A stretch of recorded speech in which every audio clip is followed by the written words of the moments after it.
गरीब की दिवाली। एक छोटे से गांव में रहने वाले रघु नामक छोटे से लड़के का सपना था कि उसका परिवार भी दिवाली में खुशियों से भरा हो, पर यह सब उसके लिए सिर्फ सपनों की दिवाली जैसा था। जैसा कि उसने कहीं सुना था, परंतु रघु का परिवार गरीब था और उनके पास इतने धन की कमी थी कि वह दिवाली की खास तैयारी करने में सक्षम नहीं थे। रघु के पिताजी महेश एक छोटे से किराने की दुकान में काम करते थे। वे अपने मेहनती काम से परिवार का पेट पाल रहे थे, लेकिन दिवाली के लिए धन की कमी उन्हें परेशान कर रही थी। रघु जो एक आत्मनिर्भर बच्चा था, रघु ने तय किया कि वह अपने सपनों को पूरा करने के लिए कुछ करेगा। रघु ने अपने दोस्तों और पड़ोसियों से मदद मांगी और साथ मिलकर एक छोटे से दिवाली मेले का आयोजन किया। वे सभी मिलकर दिवाली के त्योहार के लिए तैयारी करने लगे और उन्होंने अपने गांव को सजाया और उस मेले में रघु ने बहुत पैसा कमाया और उसकी कोशिश सफल रही। दिवाली की रात रघु ने अपने गांव के बच्चों के साथ दिवाली की मिठास बांटी और उन्हें नई उम्मीद और सपनों की महक महसूस हुई।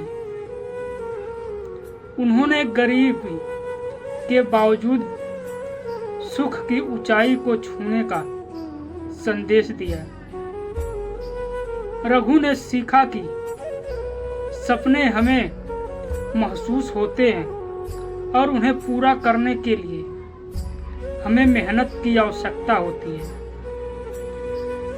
गरीबी भले ही धन की कमी लाए, लेकिन इससे हमारे सपनों को छूने की क्षमता को कमी नहीं आती।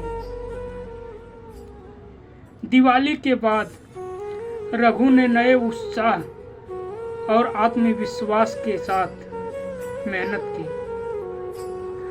और अच्छे अंक प्राप्त करके अच्छे स्कूल में प्रवेश प्राप्त किया।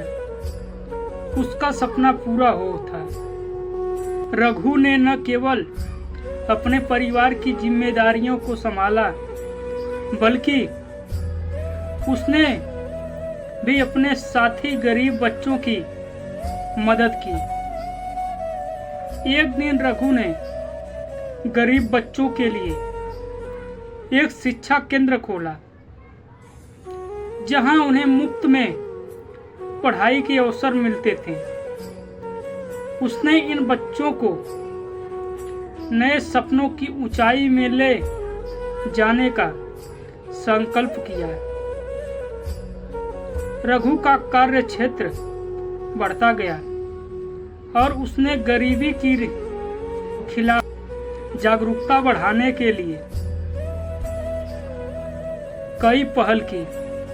वह एक समाज सेवी बन गया और गरीबों के लिए आर्थिक सहायता पहुंचाने के लिए संगठित हो गया।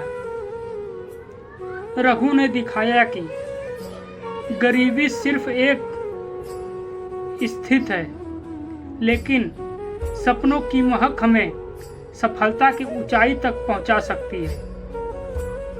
उसने अपनी मेहनत, साझेदारी और संघर्ष के माध्यम से दिखाया कि किसी भी स्थिति में हम अपने सपनों को हकीकत में बदल सकते हैं। इस कहानी से हमें यह सीखने को मिलता है कि गरीबी केवल आर्थिक स्थिति नहीं होती, बल्कि यह मानसिक स्थिति भी हो सकती है। हमें अपने सपनों को पूरा करने के लिए मेहनत आत्मविश्वास की आवश्यकता होती है। राघव की तरह हमें भी अपने सपनों की महक को महसूस करने के लिए अपनी क्षमताओं का सही उपयोग करना चाहिए।